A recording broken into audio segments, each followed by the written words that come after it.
Hello सारिਆਂ ਨੂੰ ਪਿਆਰ ਭਰੀ ਸਤਿ ਸ਼੍ਰੀ ਅਕਾਲ। ਸਵਾਗਤ ਹੈ ਜੀ ਤੁਹਾਡੇ ਆਪਣੇ ਚੈਨਲ ਲੈਟਸ ਲਰਨ ਉੱਤੇ।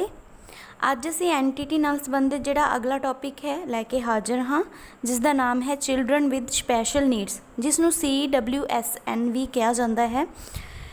ਇਸ ਨੂੰ ਅਸੀਂ ਦੋ ਵੀਡੀਓਜ਼ ਵਿੱਚ ਕਵਰ ਕਰਾਂਗੇ। फस्ट वीडियो विच अज असी पढ़ांगे कि CWSN किन्हां नूं कहा जाता है, इसका की कॉन्सैप्ट है तो किन्ने तरह दी डिसएबिलिटीज़ ने जिहड़ियां ने हुंदियां ने। ठीक है, तो सब तो पहला असी पढ़ांगे डेफिनेशन। CWSN की है?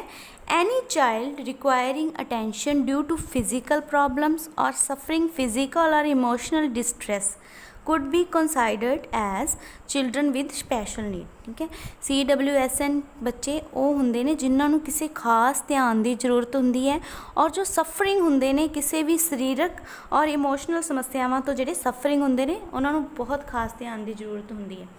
Special need is a term with many definitions ranging with mild learning disability to severe cognitive disabilities. तो ये की है, छोटिया छोटिया समस्यावां तो लैके वड्डियां वड्डियां समस्यावां आ जांदियां ने। तो कुछ डेफिनेशनस ने जिहड़ियां कि असीं पढ़ांगे। जो डिसेबिलिटीज़ ने ये विकास की दर नूं, जो बच्चे की विकास की दर है उसनूं धीमा करदियां ने। When a child needs help outside of the ordinary, एक अजिहा बच्चा जिसनूं आम नालों ज़्यादा ध्यान की जरूरत होवे। There are different needs that have to be met and different goals to achieve, जिन्हां दियां अलग जरूरतां हुंदियां ने, अलग उद्देश हुंदे ने। ठीक है, अचीव करन लई। नैक्सट डेफिनेशन है, in order to understood children with special needs we must know the different adjectives or terms by which they are often described। ਤਾਂ ਇਹਨਾਂ ਬੱਚਿਆਂ ਨੂੰ ਸਮਝਣ ਲਈ ਕੀ ਹੈ, ਸਾਨੂੰ ਪਹਿਲਾਂ ਟਰਮਸ ਦਾ ਪਤਾ ਹੋਣਾ ਚਾਹੀਦਾ ਕਿ ਇਹਨਾਂ ਨੂੰ ਕੀ ਬੁਲਾਇਆ ਜਾਂਦਾ ਹੈ। ਤਾਂ ਇਹਨਾਂ ਵਿੱਚ ਕੀ ਆ ਜਾਂਦਾ ਹੈ, ਇੰਪੇਅਰਮੈਂਟ, ਡਿਸੇਬਿਲਿਟੀ ਔਰ ਹੈਂਡੀਕੈਪਸ ਆਰ ਟਰਮ ਵਿਚ ਆਰ ਫਰੀਕੁਐਂਟਲੀ ਯੂਜ਼ਡ ਇੰਟਰਚੇਂਜੇਬਲ। ਤਾਂ ਇਹਨਾਂ ਲਈ ਕਿਹੜੀ ਕਿਹੜੀ ਟਰਮ ਹੈ ਜਿਹੜੀ ਯੂਜ਼ ਕਰ ਲਈ ਜਾਂਦੀ ਹੈ, impairment, disability and handicap terms ਨੇ ਜਿਹੜੀਆਂ ਇਹਨਾਂ ਬੱਚਿਆਂ ਲਈ ਯੂਜ਼ ਕੀਤੀਆਂ ਜਾਂਦੀਆਂ ਨੇ। However, there are conceptual difference among the terms। इन्हां terms दे विच conceptual difference है जिहड़ा वो हो सकता है।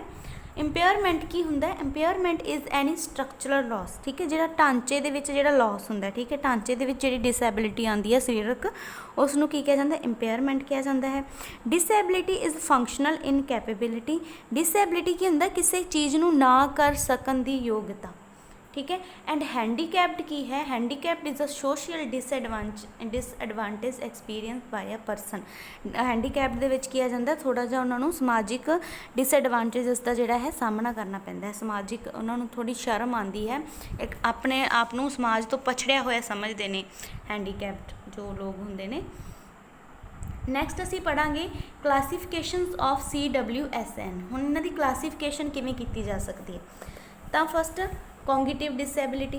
कॉग्निटिव जो वर्ड है ये फंक्शनिंग नाल जुड़िया होया है ब्रेन दी। ठीक है, ब्रेन दी फंक्शनिंग नाल जिहड़ा वर्ड यूज़ किया जाता है उसनूं की कहते हैं, cognitive disability.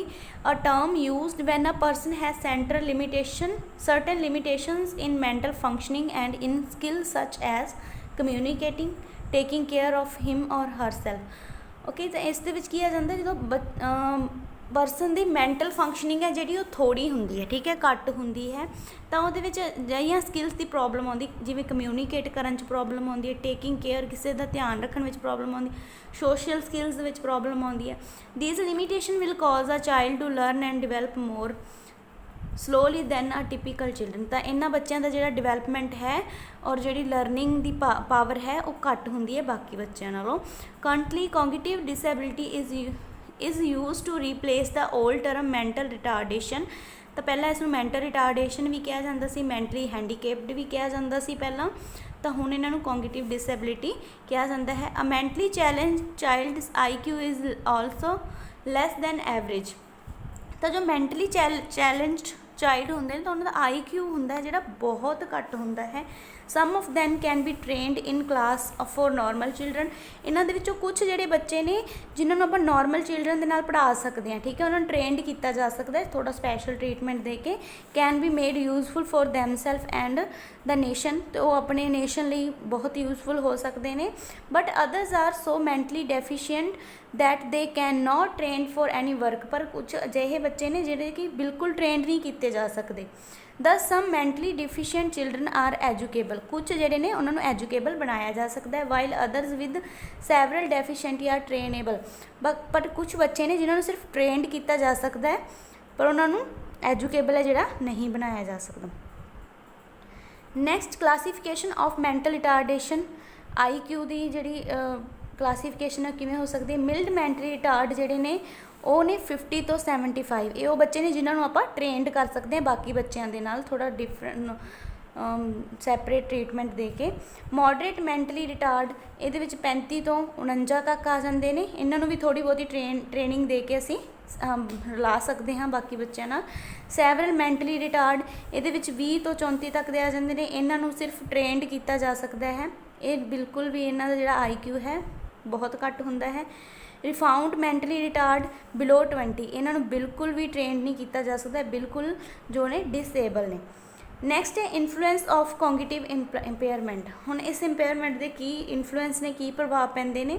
A child with cognitive disability may have memory problems, ਉਹਨਾਂ ਨੂੰ ਯਾਦ ਮੈਮਰੀ ਪ੍ਰੋਬਲਮਸ ਹੋ ਸਕਦੀਆਂ ਨੇ। ਅਵੇਅਰਨੈਸ ਪ੍ਰੋਬਲਮ, ਬੱਚੇ ਅਵੇਅਰ ਨਹੀਂ ਹੁੰਦੇ ਉਹਨਾਂ ਦੇ ਆਸ-ਪਾਸ ਕੀ ਹੋ ਰਿਹਾ। Difficulty in problem solving, problem solve करने डिफिकल्टी आती है। Language difficulties which cause difficulties in understanding or expression of writing or spoken language. Next है हेयरिंग इम्पेयरमेंट। हेयरिंग इम्पेयरमेंट की है। Hearing impairment means any degree and type of auditory disorder, while deafness means an extreme ability inability or discrimination conversational speech through the ear. Hearing impairment का मतलब है कि auditory जो system है अपना उसका डिसऑर्डर होना, ठीक है। जबकि डीफनेस की है ये बिल्कुल एक्सट्रीम इनएबिलिटी, ये ज़्यादा प्रॉब्लम होंगी है, ठीक है, उसनों आप डेफनेस है जी बोल देंगे हाँ। To discriminate conversational speech through the ear, children with hearing impaired than are those who can not use their hearing for communication. तो हेयरिंग इम्पेयरमेंट उसनों कह सकते हैं ਜਿਹੜੇ बच्चे कम्यूनीकेशन टाइम जी उन्होंने हेयरिंग पावर है वो काम नहीं करती, ठीक है। जो उन्होंने हम देखो जो बच्चा सुनेगा ही नहीं तो की बोलेगा, ठीक है। People with lesser degree of hearing impairment are called hard of hearing. Usually a person is considered deaf when sound must reach at least 90 decibels, ठीक है। असी उस बंदे नूं डेफ कह सकते हैं जो उसनूं सुनन लई 90 डेसीबल का साउंड चाहिए। 90 डेसीबल बहुत ज़्यादा शोर वाला साउंड हुंदा है। To be heard any even amplified speech, और जां फिर उसनूं कोई स्पीकर वगैरह भी लगाई जाए तां भी उसनूं प्रॉपरली समझ जिहड़ा है नहीं आ जाता, इसनूं हेयरिंग इम्पेयरमेंट जिहड़ा है कहा जाता है। Hearing impairment may be sensorial और कंडक्टिव। तो ये जोड़ा है दो तरीक़ों का हो सकता है, सेंसोरियल और कंडक्टिव। सेंसोरियल की होंदा है, sensory hearing loss involves damage to the auditory pathway within the central nervous system. ये की है नर्वस सिस्टम में प्रॉब्लम होंदी है। Beginning with the cochlea and auditory nerve, तो जी कोकेलिया और ऑडिटरी नर्व है and including the brain stem and cerebral cortex, इन्हां चारां दे विच जदों प्रॉब्लम आ जाती है साडे ब्रेन तो जो नर्वस सिस्टम है उस तो जी हेयरिंग सुनन के संदेश है जोड़े आने घट हो जाते हैं, वो चीज़ जी डैमेज हो जाती है तो उसनूं की कहते सेंसोरियल सेंसोरियल इंपेयरमेंट कहा जाता है। नैक्सट है conductive hearing loss is damage to the outer, जोड़ा कि बाहर वाला जोड़ा लॉस है, बाहर कोई डैमेज हो जाना कान के उपर। और middle ear which interferes with sound waves, जिहदे नाल जिहड़ा है साउंड वेव्स पहुँचने में प्रॉब्लम आती है। The main cause of deafness are heredity, accident और इलनेस। द मेन कॉजेज की हो सकते हैं, जहाँ हैरिडिटी तो प्रॉब्लम हो सकती है, जहाँ कोई एक्सीडेंट या फिर बीमारी। इन्फ्लुएंस ऑफ हेयरिंग इंपेयरमेंट, हुण इसके की प्रभाव पैंदे ने। A hearing impaired child mainly ही suffers from severe to profound hearing loss needs to spend considerable time on learning language. तो उसनूं लैंग्वेज लर्न करने में बहुत ज़्यादा टाइम लगता। स्पीच एज कम्यूनीकेशन स्किल्स, बोलन में बहुत टाइम लगता, क्योंकि जो अगर उसनूं कुछ सुनाई नहीं देगा तो बोलन तो प्रॉब्लम आएगी ना। That will help him to gain education and develop skills. Education मतलब गेन करने च बहुत प्रॉब्लम आती है, ठीक है। सोशल स्किल्स डिवेलप करने में प्रॉब्लम आती है। नैक्सट है स्पीच इंपेयरमेंट। स्पीच इंपेयरमेंट की है। Speech impairment may range from problems with expression or voice strength to complete voicelessness, chronic hoarseness, stirring or stammering। ਇਹਦੇ ਵਿੱਚ ਕੀ ਹੈ, ਜਿਵੇਂ ਤੋਤਲਾਪਨ, ਠੀਕ ਹੈ, ਜਾਂ ਹਕਲਾਪਨ ਜਿਹੜਾ ਹੈ ਉਹ ਆ ਜਾਂਦਾ ਹੈ। ਉਸਨੂੰ ਵੋਇਸ ਸਟਰੈਂਥ ਹੈ ਜਿਹੜੀ ਕੰਪਲੀਟ ਨਹੀਂ ਹੋ ਪਾਉਂਦੀ, ਬੋਲਣ ਦੇ ਵਿੱਚ ਪ੍ਰੋਬਲਮਸ ਆਉਂਦੀਆਂ ਨੇ, ਉਸਨੂੰ ਸਪੀਚ ਇੰਪੇਅਰਮੈਂਟ ਕਿਹਾ ਜਾਂਦਾ ਹੈ। ਇਸ ਦਾ ਇੱਕ ਮੇਨ ਕੌਜ਼ ਜਿਹੜਾ ਹੈ ਬ੍ਰੇਨ ਇੰਜਰੀ ਹੋ ਸਕਦਾ ਹੈ, ਜੋ ਮਤਲਬ ਬ੍ਰੇਨ ਤੋਂ ਜਿਹੜੇ ਆਪਣੇ ਸੰਦੇਸ਼ ਪਹੁੰਚਦੇ ਨੇ ਬੋਲਣ ਵਾਲੇ, ਤਾਂ ਉਹ ਜਿਹੜੇ ਨੇ ਪਹੁੰਚਣੇ ਬੰਦ ਹੋ ਜਾਂਦੇ ਨੇ। Children with speech difficulties may have difficulty to understand and have difficulty in expressing ideas। ਤਾਂ ਜਿਹੜੇ ਬੱਚਿਆਂ ਨੂੰ ਬੋਲਣ ਵਿੱਚ ਪ੍ਰੋਬਲਮ ਆਉਂਦੀ ਹੈ ਤਾਂ ਉਹਨਾਂ ਨੂੰ ਅੰਡਰਸਟੈਂਡ ਕਰਨ ਵਿੱਚ, ਠੀਕ ਹੈ, ਔਰ ਆਪਣੇ ਜੋ ਆਈਡੀਆਜ਼ ਐਕਸਪ੍ਰੈਸ ਕਰਨ ਵਿੱਚ ਵੀ ਬਹੁਤ ਪ੍ਰੋਬਲਮ ਹੁੰਦੀ। ਹੁਣ ਇਸ ਦੇ ਕੀ ਕੌਜ਼ ਹਨ? A number of conditions, mental retardation ਜਿਹੜੀ ਹੈ ਇਹਦਾ ਕੌਜ਼ ਹੋ ਸਕਦਾ ਹੈ। ਹੇਅਰਿੰਗ ਇੰਪੇਅਰਮੈਂਟ, ਜਿਹੜੇ ਬੰਦੇ ਨੂੰ ਸੁਣਨ 'ਚ ਪ੍ਰੋਬਲਮ ਹੈ ਉਸਨੂੰ ਬੋਲਣ 'ਚ ਵੀ ਆ ਸਕਦੀ ਹੈ। ਹੇਅਰਿੰਗ ਇੰਪੇਅਰਮੈਂਟ ਵੀ ਇਸਦਾ ਇੱਕ ਕੌਜ਼ ਹੈ। And behavioural disorder may cause delayed speech. Next ਹੈ ਇਨਫਲੂਐਂਸ ਆਫ ਹੀਅਰਿੰਗ ਇੰਪੇਅਰਮੈਂਟ। ਇਸ ਦੇ ਕੀ ਪ੍ਰਭਾਵ ਪੈਂਦੇ ਨੇ? Suffering from a speech disorder can have negative social effect. ਤਾਂ ਉਸਦਾ ਜਿਹੜਾ ਹੈ ਜਦੋਂ ਆਪਾਂ ਦੇਖਦੇ ਹਾਂ ਜਦੋਂ ਬੰਦਾ ਬੋਲਦਾ ਤਾਂ ਉਸਦਾ ਸੋਸ਼ਲ ਇਫੈਕਟ ਜਿਹੜਾ ਹੈ ਬਹੁਤ ਨੈਗੇਟਿਵ ਪੈਂਦਾ। ਜਦੋਂ ਜਿਹੜੇ ਲੋਕ ਡੈਫ ਨੇ,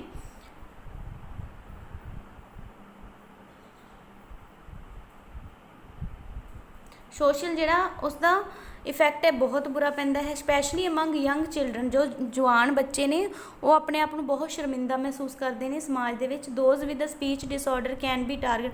ਤੁਸੀਂ ਦੇਖਿਆ ਹੋਏਗਾ ਤਾਂ ਬੱਚਿਆਂ ਦਾ ਮਜ਼ਾਕ ਉਡਾਉਂਦੇ ਨੇ, ਜਿਹੜੇ ਬੱਚੇ ਤੁਤਲਾਉਂਦੇ ਨੇ ਜਾਂ ਫਿਰ ਥੋੜ੍ਹਾ ਅਟਕ ਅਟਕ ਕੇ ਬੋਲਦੇ ਨੇ ਤਾਂ ਉਹਨਾਂ ਦਾ ਬਹੁਤ ਮਜ਼ਾਕ ਉਡਾਇਆ ਜਾਂਦਾ because of their disorder. The bullying can result in decreasing the self esteem. ਤਾਂ ਉਹਨਾਂ ਦਾ ਜਿਹੜਾ ਆਤਮ ਵਿਸ਼ਵਾਸ ਹੈ ਉਹ ਡਿਕਰੀਜ਼ ਹੋ ਜਾਂਦਾ ਹੈ, ਠੀਕ ਹੈ। ਨੈਕਸਟ ਹੈ visual impairment. Visual impairment includes children with poor vision, ਜਿਨ੍ਹਾਂ ਨੂੰ ਦੇਖਣ 'ਚ ਪ੍ਰੋਬਲਮ ਹੈ। Children who can see light but no shapes, ਜਿਹੜੇ ਲਾਈਟ ਤਾਂ ਦੇਖ ਸਕਦੇ ਬਟ ਸ਼ੇਪਸ ਵਗੈਰਾ ਸਮਝ 'ਚ ਨਹੀਂ ਆਉਂਦੀਆਂ ਉਹਨਾਂ ਨੂੰ। Children who have no perception of light at all, ਜਾਂ ਫਿਰ ਇਸ ਵਿੱਚ ਅੰਨੇ ਲੋਕਾਂ ਜਿਹਨੂੰ ਬਿਲਕੁਲ ਵੀ ਦਿਖਾਈ ਨਹੀਂ ਦਿੰਦਾ। A child is termed legally blind when its visual is 20 to 200 ਔਰ ਵਰਸ ਆਫਟਰ ਕਰੈਕਸ਼ਨ, ਠੀਕ ਹੈ। ਜਿਨ੍ਹਾਂ ਦਾ ਕਰੈਕਸ਼ਨ ਤੋਂ ਬਾਅਦ ਵੀ ਜਿਹੜਾ IQ ਹੈ, ਮਤਲਬ ਆਈਜ਼ ਦਾ ਜਿਹੜਾ ਸਿਸਟਮ ਹੈ ਉਹ ਸੈੱਟ ਨਹੀਂ ਹੋ ਰਿਹਾ, ਤਾਂ ਮਤਲਬ ਉਹਨਾਂ ਨੂੰ ਕੀ ਕਿਹਾ ਜਾਂਦਾ ਹੈ? ਵਿਜ਼ੂਅਲ ਇੰਪੇਅਰਮੈਂਟ ਦੇ ਵਿੱਚ ਜਿਹੜੇ ਨੇ ਉਹ ਆ ਜਾਂਦੇ ਨੇ। ਨੈਕਸਟ ਲੋ ਵਿਜ਼ਨ ਇਨਕਲੂਡਸ ਪ੍ਰੋਬਲਮਸ ਸੱਚ ਐਜ਼ ਡਿਮਨੈਸ ਆਫ ਵਿਜ਼ਨ। ਕਿਹੜੀਆਂ ਪ੍ਰੋਬਲਮਸ ਇਹਦੇ ਵਿੱਚ ਆ ਜਾਂਦੀਆਂ? ਡਿਮਨੈਸ, ਡਿਮ ਦਿਖਾਈ ਦੇਣਾ। ਹੈਜ਼ੀਨੈਸ, ਫਿਲਮ ਓਵਰ ਦਾ ਆਈ ਦੇ ਉੱਪਰ ਪਰਤ ਬਣੀ ਰਹਿਣਾ। ਫੋਗੀ ਵਿਜ਼ਨ, ਧੁੰਦਲਾ ਦਿਖਾਈ ਦੇਣਾ। ਐਕਸਟ੍ਰੀਮ ਨੀਅਰ, ਜ਼ਿਆਦਾ ਨੇੜੇ ਵਾਲੀਆਂ ਚੀਜ਼ਾਂ ਨਾ ਦਿਖਾਈ ਦੇਣਾ ਜਾਂ ਦੂਰ ਵਾਲੀਆਂ ਚੀਜ਼ਾਂ ਨਾ ਦਿਖਾਈ ਦੇਣੀਆਂ, ਠੀਕ ਹੈ।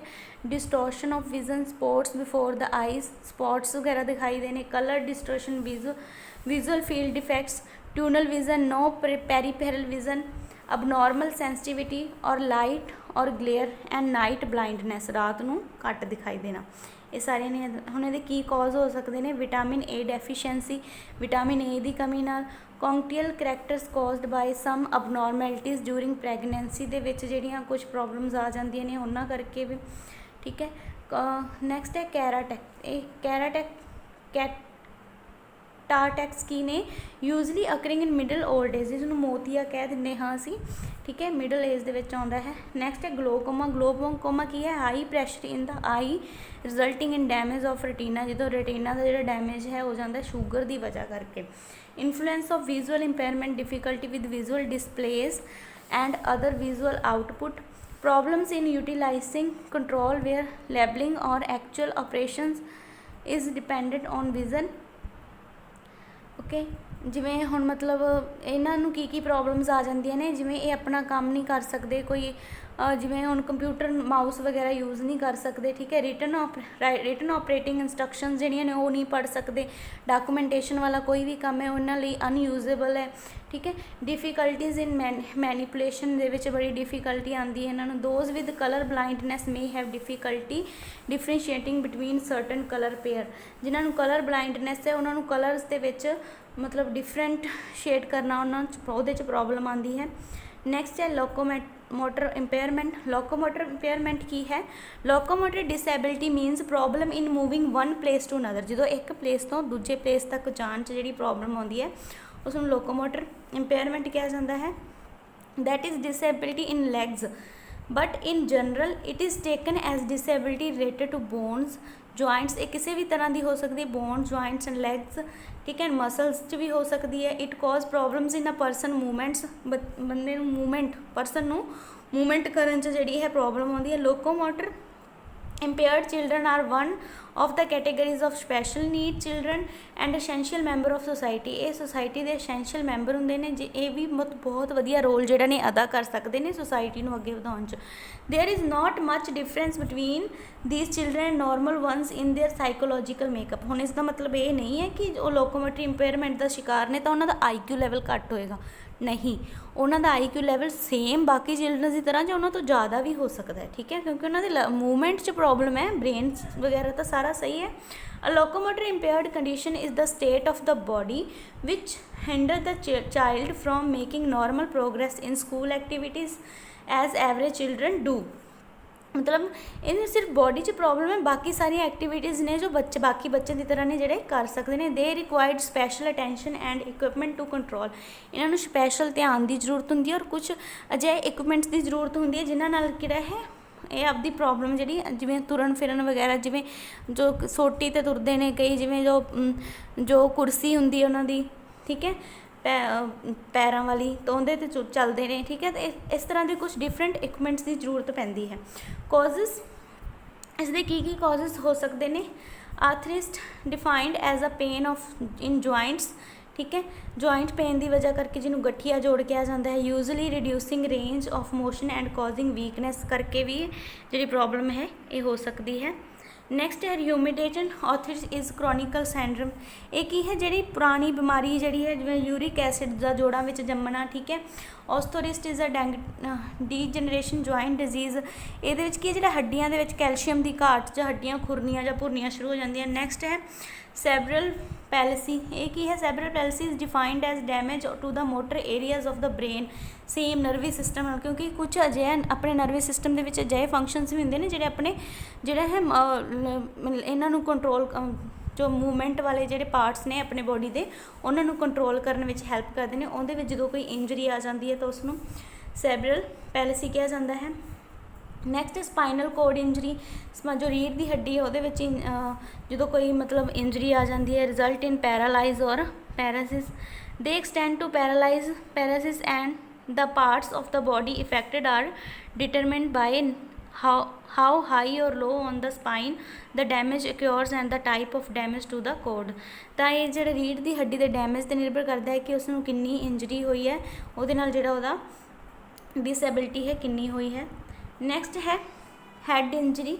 हेड इंजरी की है the term head injury is use to describe a wide array of injuries including concussion, brain stem injury, closed head injury. ये ब्रेन की इंजरी आ जाती है, क्लोज्ड हेड आ जाती है, सैरेबल हैमरेज जिन्होंने आप ब्रेन हैमरेज कह दें, ठीक है। डिप्रैस्ड स्कल फ्रैक्चर, फॉरन ऑब्जैक्ट्स, ठीक है, जिमें बुलेट वगैरह लगना, अनोक्शिया, पोस्ट ऑपरेटिव इन्फैक्शन, जो कोई ऑपरेशन तो बाद जो इन्फैक्शन वगैरह हो जाते हैं वो ये आ जाते हैं।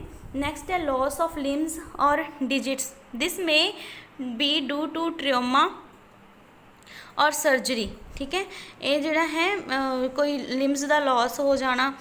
नैक्सट है परकिंस डिजीज़। ये की है this is the progressive disease of older adults characterized by muscle regularly. जो मतलब ओल्ड जो ने अडल्ट्स ने, ठीक है, उन्होंने जी प्रॉब्लम है ज़्यादा आती है, जिवें उन्होंने मूवमेंट जी है स्लो हो जाती है muscles the, and unique type of tumour. There is no actual paralyse, पर इसनूं पैरालाइज असी नहीं कह सकते। नैक्सट है multiple Sclerosis is defined as the progressive disease of the central nervous system characterized by the destruction of the insulating material covering nerve fibers। ये जो nervous system के प्रॉब्लम आ जाती है। नेक्स्ट है muscular dystrophy is a group of hereditary disease causing progressive muscles weakness, loss or muscles control, contraction and difficulty in walking। जो ਹੈਰੀडिਟੀ diseases ਦੀ ਵਜ੍ਹਾ ਕਰਕੇ walking ਵਿੱਚ ਪ੍ਰੋਬਲਮ ਆਉਂਦੀ ਹੈ, ਬਰੀਥਿੰਗ ਵਿੱਚ ਪ੍ਰੋਬਲਮ ਆਉਂਦੀ ਹੈ, reaching and use the hands involving strength, hands the strength ਹੈ ਜਿਹੜੀ ਘੱਟ ਹੋ ਜਾਂਦੀ ਹੈ, ਉਹਦੇ ਵਿੱਚ ਆਉਂਦਾ ਹੈ। ਨੈਕਸਟ ਹੈ ਇਨਫਲੂਐਂਸ ਕੀ ਹੈ ਲੋਕੋਮੋਟਰ ਇੰਪੇਅਰਮੈਂਟ ਦਾ। Problems are faced by individual with locomotor impairment includes poor muscles control, ਉਸਦਾ ਮਸਲਸ 'ਤੇ ਕੰਟਰੋਲ ਜਿਹੜਾ ਹੈ ਉਹ ਘੱਟ ਹੁੰਦਾ ਹੈ। Weakness and fatigue, difficulty in walking, difficulty reaching things and difficulty doing complex or compound manipulation, ਜਿਹੜੇ ਭਾਰੀ ਭਰਕਮ ਕੰਮ ਕਰਨ 'ਚ ਪ੍ਰੋਬਲਮ ਆਉਂਦੀ, ਜਿਵੇਂ ਪੁਸ਼ ਕਰਨਾ, ਟਰਨ ਕਰਨਾ। may be unable to use their limbs, twisting motions may be difficult or impossible for people with many types of physical disabilities discussed above। Okay, next ਹੈ ਮਲਟੀਪਲ ਇੰਪੇਅਰਮੈਂਟ। ਹੁਣ multiple impairment ਕੀ ਹੈ, ਜਦੋਂ ਇੱਕ ਤੋਂ ਜ਼ਿਆਦਾ ਡਿਸਐਬਿਲਿਟੀਜ਼ ਹੋਣ, ਠੀਕ ਹੈ, ਇੱਕੋ ਪਰਸਨ ਦੇ ਵਿੱਚ, ਉਸ ਦੇ ਵਿੱਚ ਜਿਵੇਂ ਹੁਣ ਲੋਕੋਮੋਟਰੀ ਵੀ ਹੋ ਸਕਦੀ ਹੈ, ਉਹਦੇ ਵਿੱਚ ਜਿਵੇਂ ਹੀਅਰਿੰਗ ਇੰਪੇਅਰਮੈਂਟ ਹੋ ਸਕਦੀ ਹੈ। ਜਦੋਂ ਇੱਕ ਤੋਂ ਜ਼ਿਆਦਾ ਇੰਪੇਅਰਮੈਂਟਸ ਆ ਜਾਂਦੇ ਨੇ, ਉਸਨੂੰ ਮਲਟੀਪਲ ਇੰਪੇਅਰਮੈਂਟ ਕਿਹਾ ਜਾਂਦਾ ਹੈ। It is common to find that whatever caused a single type of impairment also cause, ਜਦੋਂ ਕਿਸੇ ਨੂੰ ਪ੍ਰੋਬਲਮ ਆਉਂਦੀ ਹੈ ਤਾਂ ਉਹਦੀ ਵਜ੍ਹਾ ਕਰਕੇ ਹੀ ਦੂਸਰੀ ਪ੍ਰੋਬਲਮ ਜਿਹੜੀ ਹੈ ਆ ਸਕਦੀ ਹੈ। This is particularly true with where diseases or trauma is severe or in the case of impairments caused by again suppose ਜਿਵੇਂ ਹੁਣ ਦੇਖੋ ਕੋਈ ਪਰਸਨ ਹੈ ਜਿਹੜਾ ਹੈ ਉਸਨੂੰ ਸੁਣਾਈ ਨਹੀਂ ਦਿੰਦਾ, ਠੀਕ ਹੈ, ਜਦੋਂ ਉਸਨੂੰ ਸੁਣਾਈ ਨਹੀਂ ਦੇਗਾ ਤਾਂ ਉਸਨੂੰ ਬੋਲਣ 'ਚ ਵੀ ਪ੍ਰੋਬਲਮ ਆਏਗੀ। ਤੁਸੀਂ ਦੇਖਿਆ ਹੋਏਗਾ ਕਲਾਸ ਵਿੱਚ ਜਦੋਂ ਬੱਚਿਆਂ ਨੂੰ ਆਪਾਂ ਬੋਲ ਕੇ ਦੱਸਦੇ ਹਾਂ ਫਿਰ ਹੀ ਉਹ ਬੋਲਦੇ ਹੈ ਨਾ, ਤਾਂ ਜਦੋਂ ਉਹਨਾਂ ਨੂੰ ਅੱਛੀ ਤਰ੍ਹਾਂ ਸੁਣਾਈ ਨਹੀਂ ਦੇਗਾ ਤਾਂ ਫਿਰ ਉਹ ਕਿਵੇਂ ਬੋਲ ਲੈਣਗੇ, ਠੀਕ ਹੈ। ਤਾਂ ਇਸ ਤਰ੍ਹਾਂ ਜਿਹੜੀ ਪ੍ਰੋਬਲਮ ਹੈ ਮਲਟੀਪਲ ਇੰਪੇਅਰਮੈਂਟਸ ਵਿੱਚ ਆ ਜਾਂਦੀਆਂ ਨੇ। ਡੈਫ ਬਲਾਈਂਡਨੈਸ, ਜਿਵੇਂ ਦੋਨੋਂ ਇਕੱਠੀਆਂ ਹੋ ਸਕਦੀਆਂ ਨੇ, is one commonly identify combination. People with developmental disabilities may have a combination of mental and physical impairments, ਤਾਂ ਕਈਆਂ ਨੂੰ ਮੈਂਟਲ ਅਤੇ ਫਿਜ਼ੀਕਲ ਦੋਨੋਂ ਹੀ ਇਕੱਠੀਆਂ ਹੋ ਸਕਦੀਆਂ, ਕਈ ਮੈਂਟਲ ਇੰਪੇਅਰਮੈਂਟ ਹੋ ਸਕਦੀ ਹੈ ਔਰ ਫਿਜ਼ੀਕਲ ਇੰਪੇਅਰਮੈਂਟ ਇਕੱਠੀਆਂ ਹੋ ਸਕਦੀਆਂ ਨੇ, ਠੀਕ ਹੈ। ਜਿਵੇਂ diabetes which can cause blindness, diabetes ਦੀ ਵਜ੍ਹਾ ਕਰਕੇ ਬਲਾਈਂਡਨੈਸ ਆ ਜਾਂਦੀ ਹੈ। Also often cause loss of sanitation of fingers, ਤਾਂ ਜਿਹੜੀਆਂ ਫਿੰਗਰਸ ਕੱਟ ਕਰਨੀਆਂ ਪੈ ਜਾਂਦੀਆਂ ਨੇ ਪੈਰਾਂ ਦੀਆਂ, ਕਈ ਵਾਰ ਤਾਂ ਪੂਰੀ ਲੈਗ ਹੀ ਕੱਟ ਕਰਨੀ ਪੈ ਜਾਂਦੀ ਹੈ, ਠੀਕ ਹੈ, ਸ਼ੂਗਰ ਕਰਕੇ। ਤਾਂ ਐਵੇਂ ਦੀਆਂ ਜਿਹੜੇ ਕਈਆਂ ਡਿਸਐਬਿਲਿਟੀਜ਼ ਦੀ ਵਜ੍ਹਾ ਕਰਕੇ ਹੋਰ ਡਿਸਐਬਿਲਿਟੀ ਹੈ ਜਿਹੜੀ ਆ ਜਾਂਦੀ ਹੈ। Cerebral palsy is often accompanied by visual impairments, by hearing and language disorder or by cognitive impairments. Next cause, ਇਸ ਦੇ ਕੀ ਕੋਜ਼ ਹੋ ਸਕਦੇ ਨੇ? ਬ੍ਰੇਨ ਇੰਜਰੀ, ਠੀਕ ਹੈ, ਔਰ ਇਨਫੈਕਸ਼ਨ ਬਿਫੋਰ, ਡਿਊਰਿੰਗ ਔਰ ਆਫਟਰ ਬਰਥ, ਠੀਕ ਹੈ, ਕੋਈ ਦਿਮਾਗ 'ਤੇ ਸੱਟ ਵੱਜਣਾ ਜਾਂ ਫਿਰ ਕੋਈ ਇਨਫੈਕਸ਼ਨ ਹੋ ਜਾਣਾ ਬਰਥ ਦੇ ਟਾਈਮ ਜਾਂ ਪਹਿਲਾਂ ਬਰਥ ਤੋਂ। ਗਰੋਥ ਔਰ ਨਿਊਟ੍ਰੀਸ਼ਨਸ ਪ੍ਰੋਬਲਮ ਆ ਜਾਂਦੀਆਂ ਨੇ, ਜਦੋਂ ਬੱਚੇ ਨੂੰ ਪੂਰਾ ਪ੍ਰੋਪਰ ਗਰੋਥ ਨਹੀਂ ਹੁੰਦੀ ਜਾਂ ਨਿਊਟ੍ਰੀਸ਼ਨ ਨਹੀਂ ਮਿਲਦਾ। ਅਬਨੋਰਮੈਲਿਟੀਜ਼ ਔਰ ਕ੍ਰੋਮੋਜ਼ੋਮਸ ਐਂਡ ਜੀਨਸ, ਠੀਕ ਹੈ, ਉਹ ਜੀਨਸ ਪ੍ਰੋਬਲਮ ਹੋ ਸਕਦੀ ਹੈ। ਬਰਥ ਲੌਂਗ ਬਿਫੋਰ ਐਕਸਪੈਕਟਡ ਬਰਥ, ਯਾਨੀ ਕਿ ਬਰਥ ਡੇਟ ਤੋਂ ਪਹਿਲਾਂ ਬਰਥ ਹੋ ਜਾਣਾ, ਠੀਕ ਹੈ। ਐਕਸਟ੍ਰੀਮ ਪ੍ਰੀ ਮੈਚਿਓਰਿਟੀ ਜਿਸ ਨੂੰ ਕਹਿ ਦਿੰਦੇ ਆ, ਜਿਵੇਂ 6ਵੇਂ ਜਾਂ 7ਵੇਂ ਮਹੀਨੇ ਵਿੱਚ ਬਰਥ ਹੋ ਜਾਣਾ। ਪੂਅਰ ਮੈਟਰਨਲ ਡਾਈਟ, ਮਤਲਬ ਮਾਂ ਹੈ ਜੋ ਬੱਚੇ ਦੀ ਉਸਨੂੰ ਚੰਗੀ ਡਾਈਟ ਨਾ ਮਿਲਣਾ, ਠੀਕ ਹੈ। ਡਰੱਗ ਅਬਿਊਜ਼ ਡਿਊਰਿੰਗ ਪ੍ਰੈਗਨੈਂਸੀ ਦੇ ਟਾਈਮ ਕੋਈ ਡਰੱਗ ਵਗੈਰਾ ਯੂਜ਼ ਕਰਨਾ, ਇਹਦੇ ਕਰਕੇ ਵੀ ਜਿਹੜੇ ਨੇ ਮਲਟੀਪਲ ਇੰਪੇਅਰਮੈਂਟਸ ਨੇ ਜਿਹੜੇ ਹੋ ਜਾਂਦੇ ਨੇ। ਨੈਕਸਟ ਹੈ ਲਰਨਿੰਗ ਡਿਸਐਬਿਲਿਟੀ। ਲਰਨਿੰਗ ਡਿਸਐਬਿਲਿਟੀ ਕੀ ਹੈ? Learning disability is any one of learning disability. Learning disability ਦਾ ਮੀਨਿੰਗ ਕੀ ਹੈ? Learning disability is any one of diverse group of conditions believe to be of neurological origin that cause significant difficulties. ਇਹ neurological problem ਹੋ ਸਕਦੀ ਜਿਹਦੇ ਨਾਲ ਕਈ problems ਆ ਜਾਂਦੀਆਂ ਨੇ, ਜਿਵੇਂ ਵਿਜ਼ੂਅਲ ਪ੍ਰੋਬਲਮ ਆ ਗਈ, ਸਪੈਟਲ ਇਨਫੋਰਮੇਸ਼ਨ ਐਂਡ ਔਰ combination of these information farms, ਠੀਕ ਹੈ, ਕਈ ਤਰ੍ਹਾਂ ਦੀ ਜਿਹੜੇ ਉਹ ਸਿੱਖਣ ਵਿੱਚ ਪ੍ਰੋਬਲਮ ਹੈ ਜਿਹੜੀ ਆ ਜਾਂਦੀ। Learning difficulties often occur in the children with average or above average intelligence. ਇਸ ਦਾ ਮਤਲਬ ਇਹ ਨਹੀਂ ਹੈ ਕਿ ਉਹਨਾਂ ਬੱਚਿਆਂ ਦਾ ਜਿਹੜਾ IQ ਹੈ ਉਹ ਘੱਟ ਹੋਏਗਾ, ਉਹਨਾਂ ਦੇ ਬੱਚਿਆਂ ਦਾ IQ ਜਿਹੜਾ ਜ਼ਿਆਦਾ ਹੋ ਸਕਦਾ ਹੈ, ਪਰ ਜਿਹੜਾ ਨਿਊਰੋਲੋਜੀਕਲ ਪ੍ਰੋਬਲਮ ਕਰਕੇ ਜਿਹੜਾ ਹੈ ਉਹ ਇਸ ਦਾ ਯੂਜ਼ ਹੈ ਜਿਹੜਾ ਪ੍ਰੋਪਰ ਨਹੀਂ ਕਰ ਪਾਉਂਦੇ। ਦੇ ਇਨਕਲੂਡ ਡਿਸਆਰਡਰਸ ਦੈਟ ਇੰਪੇਅਰ ਫੰਕਸ਼ਨਿੰਗ ਸੱਚ ਐਜ਼ ਰੀਡਿੰਗ। ਉਹਨਾਂ ਦੇ ਵਿੱਚ ਕਿਹੜੀਆਂ ਪ੍ਰੋਬਲਮਸ ਫੰਕਸ਼ਨਿੰਗ ਕਰਨ 'ਚ ਪ੍ਰੋਬਲਮ ਆਉਂਦੀ, ਜਿਵੇਂ ਰੀਡਿੰਗ ਕਰਨ ਵਿੱਚ ਪ੍ਰੋਬਲਮ ਆ ਸਕਦੀ ਉਹਨਾਂ ਨੂੰ, ਜਿਸ ਨੂੰ ਡਾਈਸਲੈਕਸੀਆ ਕਿਹਾ ਜਾਂਦਾ ਹੈ, ਠੀਕ ਹੈ, ਜਿਵੇਂ B ਨੂੰ D ਬੋਲਦੇ ਨੇ ਕਈ ਬੱਚੇ ਦੇਖ ਕੇ, ਠੀਕ ਹੈ। ਰਾਈਟਿੰਗ ਪ੍ਰੋਬਲਮ ਆ ਸਕਦੀ, ਜਿਵੇਂ B ਪੁੱਠਾ ਪਾ ਦਿੰਦੇ ਨੇ ਕਈ ਬੱਚੇ, ਇਸ ਨੂੰ ਡਾਈਗ੍ਰਾਫੀਆ ਕਿਹਾ ਜਾਂਦਾ ਹੈ। ਐਂਡ ਮੈਥੇਮੈਟੀਕਲ ਕੈਲਕੂਲੇਸ਼ਨ, ਜਿਸ ਨੂੰ ਡਾਈਕੈਲਕੀਆ ਕਿਹਾ ਜਾਂਦਾ ਹੈ, ਠੀਕ ਹੈ। ਮੈਥਮੈਟਿਕਸ ਜਿਵੇਂ ਕਈ ਬੱਚੇ ਮਲਟੀਪਲੀਕੇਸ਼ਨ ਗਲਤ ਕਰ ਦਿੰਦੇ ਨੇ, ਡਿਵਾਈਡੇਸ਼ਨ ਜਿਹੜੀ ਨੇ ਗਲਤ ਕਰ ਦਿੰਦੇ ਨੇ। ਕੀ ਕਾਜ਼ ਹੋ ਸਕਦੇ ਨੇ? The cause for learning disability are not well understood. ਇਹਨਾਂ ਦਾ ਹਜੇ ਤੱਕ ਪ੍ਰੋਪਰ ਕਾਜ਼ਸ ਦਾ ਜਿਹੜਾ ਪਤਾ ਹੈ ਨਹੀਂ ਲੱਗ ਸਕਿਆ, ਪਰ ਫਿਰ ਵੀ ਜਿਹੜੇ ਨਿਊਰੋਲੋਜੀਕਲ ਜਿਹੜੇ ਕਾਜ਼ਸ ਨੇ ਸਮ ਉਹ ਕਿਹੜੇ ਨੇ, ਜਿਵੇਂ ਹੈਰੀਡਿਟੀ ਹੋ ਗਈ, ਬੱਚੇ ਨੂੰ ਜਿਵੇਂ ਫੈਮਿਲੀ ਦੇ ਮਤਲਬ ਪੀੜ੍ਹੀ ਤੋਂ ਹੀ ਚੱਲਿਆ ਆ ਰਿਹਾ ਹੈ ਕਿ ਉਹ ਥੋੜ੍ਹੇ ਮਤਲਬ ਲਰਨਿੰਗ ਡਿਸੇਬਿਲਿਟੀ ਹੈ ਉਹਨਾਂ 'ਚ। Problem during pregnancy and birth ਦੇ ਵਿੱਚ ਜਿਹੜੀਆਂ ਪ੍ਰੋਬਲਮਸ ਨੇ ਉਹ ਆ ਜਾਂਦੀਆਂ ਨੇ, ਜਿਵੇਂ alcohol, drug, low birth weight, oxygen deprivation and by premature birth, ਠੀਕ ਹੈ। ਐਕਸੀਡੈਂਟ ਆਫਟਰ ਬਰਥ ਤੋਂ ਬਾਅਦ ਜਿਵੇਂ ਐਕਸੀਡੈਂਟ ਵਗੈਰਾ ਹੋ ਜਾਣਾ, ਉਹਦੇ ਵਿੱਚ ਜਿਹੜੀ ਇੰਜਰੀ ਆ ਜਾਂਦੀ ਹੈ, ਠੀਕ ਹੈ, ਉਹਨਾਂ ਕਰਕੇ ਜਿਹੜਾ ਹੈ ਇਹ ਪ੍ਰੋਬਲਮ ਹੈ। ਨੈਕਸਟ ਹੈ ਇਮੋਸ਼ਨਲ ਐਂਡ ਬਿਹੇਵੀਅਰਲ ਡਿਸਆਰਡਰ। ਇਹ ਕੀ ਹੈ? Emotional and behavioural disorder is a broad category which is used commonly in educational settings to group a range of more specific perceived difficulties of children and adolescents that adversely affect their educational behavioural disorder ਹੋਣਾ, ਠੀਕ ਹੈ, ਵਿਵਹਾਰ ਵਿੱਚ disorder ਹੋਣਾ, ਠੀਕ ਹੈ।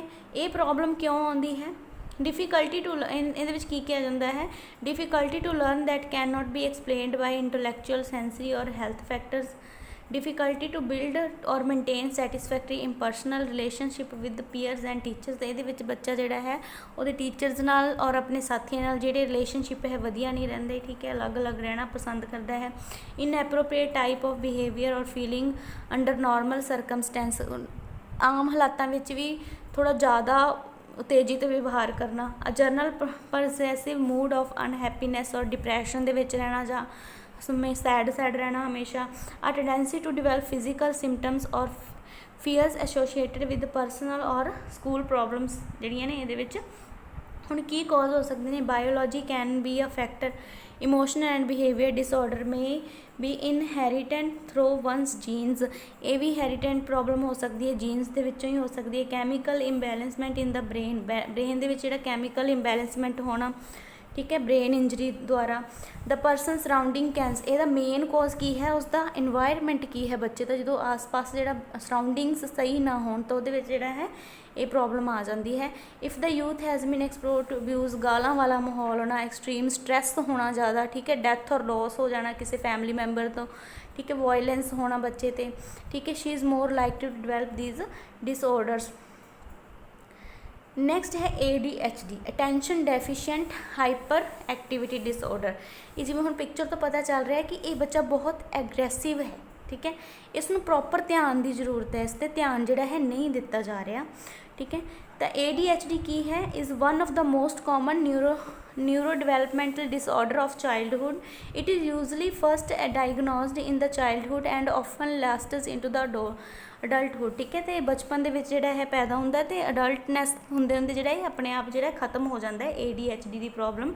Children with ADHD may have trouble paying attention। ਇਹਨਾਂ ਨੂੰ ਧਿਆਨ ਦੀ ਜ਼ਰੂਰਤ ਹੁੰਦੀ ਹੈ। ਕੰਟਰੋਲਿੰਗ ਇੰਪਲਸਿਵ ਬਿਹੇਵੀਅਰਸ, ਠੀਕ ਹੈ, ਤਾਂ ਇਹ ਜਾਂ ਇਹ ਸੋਚ ਰਹੇ ਹੁੰਦੇ ਆ ਕਿ ਮੇਰੇ 'ਤੇ ਜਿਹੜਾ ਪ੍ਰੋਪਰ ਧਿਆਨ ਨਹੀਂ ਦਿੱਤਾ ਜਾ ਰਿਹਾ। ADHD is best treated with combination of behaviour therapy ਵੀ। ਬਸ ਇਹਨਾਂ ਨੂੰ ਪਿਆਰ ਦੀ ਜ਼ਰੂਰਤ ਹੁੰਦੀ ਹੈ, ਇਹਨਾਂ ਬੱਚਿਆਂ ਨੂੰ ਪਿਆਰ ਨਾਲ ਹੀ ਜਿਹੜਾ ਹੈ ਚੰਗੀ ਤਰ੍ਹਾਂ ਜਿਹੜਾ ਟਰੀਟ ਕੀਤਾ ਜਾ ਸਕਦਾ। 4 ਤੋਂ 5 ਸਾਲ ਦੇ ਬੱਚਿਆਂ ਵਿੱਚ ਹੁੰਦਾ ਹੈ ਜ਼ਿਆਦਾ। Behaviour therapy particularly training for parents. ਕਿਵੇਂ ਇਹਨਾਂ ਨੂੰ ਠੀਕ ਕੀਤਾ ਜਾ ਸਕਦਾ ਜਾਂ ਪੇਰੈਂਟਸ ਨੂੰ ਟ੍ਰੇਨਡ ਕਰਕੇ। Is recommended as the first line of treatment before meditation is tried. ਤਾਂ ਇਹਨਾਂ ਨੂੰ ਪਹਿਲਾਂ ਮੈਡੀਟੇਸ਼ਨ ਟਰਾਈ ਕਰਨ ਤੋਂ ਪਹਿਲਾਂ ਕੀ ਹੈ? ਟ੍ਰੀਟਮੈਂਟ ਦੇਣਾ ਜ਼ਰੂਰੀ ਹੈ। What works best can depend on the child and family. Good treatment plans will include close monitoring, follow-ups, making changes if needed along the way. Next है concept of waiting children। ਹੁਣ ਇਹ ਕੀ ਨੇ? children ਦੋ who are waiting to be adopted, ਠੀਕ ਹੈ, ਅਜਿਹੇ ਬੱਚੇ ਜਿਨ੍ਹਾਂ ਨੂੰ ਵੇਟ ਹੈ ਕਿ ਕੋਈ ਸਾਨੂੰ ਆ ਕੇ ਅਡੋਪਟ ਕਰੇਗਾ, ਠੀਕ ਹੈ। That is children who are legally free to adoption, ਠੀਕ ਹੈ, ਜਿਨ੍ਹਾਂ ਨੂੰ ਜਿਹੜੇ ਕਾਨੂੰਨੀ ਤੌਰ 'ਤੇ ਅਡੋਪਸ਼ਨ ਦੇ ਮਤਲਬ ਅਡੋਪਟ ਕਰ ਸਕਦੇ ਆ। They are in the care of public child welfare system, ਜਿਹੜੇ ਕਿ ਹੁਣ ਲੋਕ ਭਲਾਈ ਕੇਂਦਰਾਂ ਦੇ ਅੰਡਰ ਆਉਂਦੇ ਨੇ, ਠੀਕ ਹੈ, ਉਹੀ ਉਹਨਾਂ ਦੀ ਦੇਖਭਾਲ ਕਰਦੇ ਨੇ, ਠੀਕ ਹੈ। Can not return to their birth homes and need permanent families. ਇਹਨਾਂ ਨੂੰ ਕੀ ਹੈ, ਪਰਮਾਨੈਂਟ ਫੈਮਲੀਜ਼ ਦੀ ਜ਼ਰੂਰਤ ਹੁੰਦੀ ਹੈ। This term generally refers to non infant school age children who have become legally available for adaptation. They will generally be under, ਜਿਹੜੇ ਮਤਲਬ ਬੇਲੋੜੇ ਪੈਦਾ ਹੋਏ ਬੱਚੇ ਨੇ ਜਿਨ੍ਹਾਂ ਨੂੰ ਅਨਾਥ ਆਸ਼ਰਮ ਵਗੈਰਾ ਵਿੱਚ ਛੱਡ ਦਿੱਤਾ ਜਾਂਦਾ ਅਤੇ ਉਹ ਵੇਟ ਕਰ ਰਹੇ ਨੇ ਕਿ ਕੋਈ ਸਾਨੂੰ ਆ ਕੇ ਅਡੋਪਟ ਕਰੇਗਾ, ਸਾਨੂੰ ਫੈਮਿਲੀ ਮਿਲੇਗੀ। ਠੀਕ ਹੈ, ਇਹਨਾਂ ਨੂੰ ਕੀ ਕਿਹਾ ਜਾਂਦਾ ਹੈ, ਵੇਟਿੰਗ ਚਿਲਡਰਨ ਕਿਹਾ ਜਾਂਦਾ ਹੈ। ਠੀਕ ਹੈ, ਤਾਂ they will generally be under the legal jurisdiction and care of public foster care agencies ਦੇ ਅੰਡਰ ਆਉਂਦੇ ਨੇ ਜਿਹੜੇ, and will have come into the foster care system for a variety of reason which could include neglect. ਕਿਉਂ ਹੁੰਦੇ ਨੇ, ਇਹਨਾਂ ਦੇ ਵਿੱਚ ਕਈ ਰੀਜ਼ਨ ਹੋ ਸਕਦੇ ਨੇ ਵੀ ਉਹਨਾਂ ਨੂੰ ਮਤਲਬ ਨਿਗਲੈਕਟ ਕਰ ਦਿੱਤਾ ਜਾਂਦਾ ਹੈ, abandonment, abuse, some other dysfunctions with their family environment, ਜਾਂ ਉਹਨਾਂ ਦੀ ਫੈਮਿਲੀ ਜਿਹੜੀ ਹੈ ਉਹ ਖਤਮ ਹੋ ਚੁੱਕੀ ਹੈ।